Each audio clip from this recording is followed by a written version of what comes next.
যে ঠকায় সে চালাক হতে পারে, কিন্তু যে ঠকে সে কিন্তু বোকা নয়, সে একজন বিশ্বাসী। আর বিশ্বাসীদেরকে আল্লাহ তাআলা নিজে সাহায্য করে। বিশ্বাসী লোকদেরকে আল্লাহ তাআলা স্বয়ং নিজে আয়ত্তে রাখেন।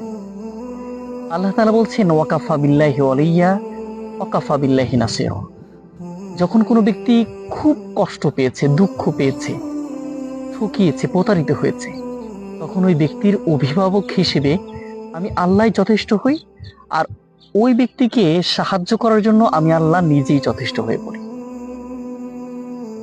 প্রতারিত হওয়া মানুষগুলো নিজেই নিজেকে আস্তে আস্তে করে গুটিয়ে নেয়, কিন্তু যারা প্রতারিত করেছিল তারা কিন্তু কখনোই নিজেকে গুটিয়ে নিজেকে আগলাতে পারে না, নিজেকে কখনোই ভালো রাখতে পারে না।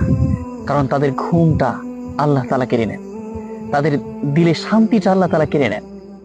দুনিয়া থেকে আল্লাহ তাআলা মানুষের মাঝখান থেকে যারা ঠকায় মানুষগুলোকে তাদের ভালোবাসা উঠিয়ে নেন। সেজন্য হতাশ হওয়ার কোনো প্রয়োজন নেই। লা তাহজান ইন্নাল্লাহু মা'ানা, নিশ্চয় আল্লাহ তোমার সাথে আছেন। অবশ্যই শুধুমাত্র একটু ধৈর্য ধরতে হবে। আর যদি তুমি ধৈর্য ধরতে পারো, আল্লাহ তাআলা তোমাকে উত্তম কিছু দিবেন। উত্তমটা কি? এমন কিছু দিবেন আল্লাহ নিজে ঘোষণা করছেন, ওয়ালা সাউফা ইয়াতিকা রাব্বুকা ফাতারদা, এমন কিছু আমি আল্লাহ দিব সে খুশি হয়ে যাবে। সুবহানাল্লাহ।